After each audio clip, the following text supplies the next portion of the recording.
Hello, and welcome to my presentation about the importance of multiculturalism in early learning environments. My name is Alice Senna. My contact information is on the screen. First, I will introduce my proposition, then summarize our goals as an early learning center. I will also detail the demographics as well as explaining why this is such an important topic. I've also included past research to support my hypothesis. We plan to form an ongoing program in our Early Learning Center that allows families from different places of the world to share their customs and experiences. Along with contacting families already in our community, we require funding to obtain sufficient appropriate materials to facilitate this experience. We believe that by providing multicultural experiences to children, they will grow to be more open-minded, well-rounded people. For us to accomplish this, we require a seed grant. This funding will allow us to confirm our predictions of the benefits of having multicultural experiences in early learning. Due to our learning space having children from many areas of the world, we have information through families and caregivers. Our need for funding is for supplies and events and activities, such as books, toys, and food and preparations for events. We require $10,000 for the first year. We aim to encourage both local as well as international children to get involved in the international activities, as it will benefit both demographics. Our goal is to make changes that will initially benefit our Early Learning Center's community, but we believe that the benefits will extend past that and through adulthood. Firstly, in affecting the children in our care up to the age of 5, but going through adulthood. We have noticed certain challenging situations occur within the community of our Early Learning Center. Local families are not interacting with international families and vice versa.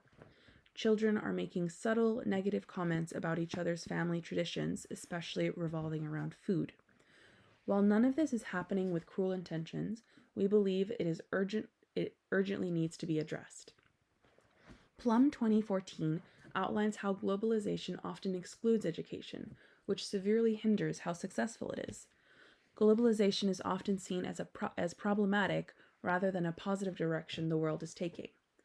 By initiating multicultural experiences in early childhood, we can turn this around. Our hypothesis is if we create opportunities for children and families to be exposed to different cultures with the goal of appreciation and learning, then our community will be strengthened and children will grow to be well-rounded and tolerant adults, which will ultimately improve how people interact with each other. Bachori and Dobinson, 2015, researched early childhood educators' perceptions of children's cultures. Surprisingly, many educators viewed children's previous cultural backgrounds as a burden, being preoccupied with conformity into the dominant culture. This is extremely troubling when considering how children relate to each other and our goal of appreciation of other cultures. Ball 2010 focused their research on languages. They explain that while the primary language of instruction is usually the one belonging to the country of residence, in cases where most students speak a different language, it is beneficial to use more than one. Guo 2015 discusses early learning in New Zealand and how a multicultural approach has supported their existing goal of social justice, equity, and the feeling of belonging for children growing in their learning spaces.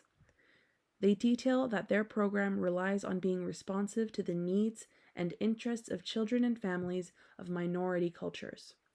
Guo also mentions that one of the hurdles being faced is the reliance on mainstream pedagogy.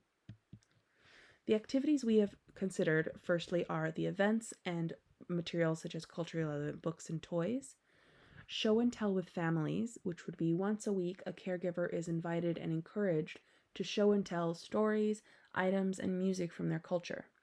This gives their child an opportunity to feel pride in their culture in front of other children, and also gives the other children in the classroom an opportunity to ask questions and navigate their understanding of the world. The passport activity for children preschool and older is when children create their own passport out of paper, printed pictures, and in older classes writing that includes information about their home countries. During the day, children can go around the room and learn about each other's cultures.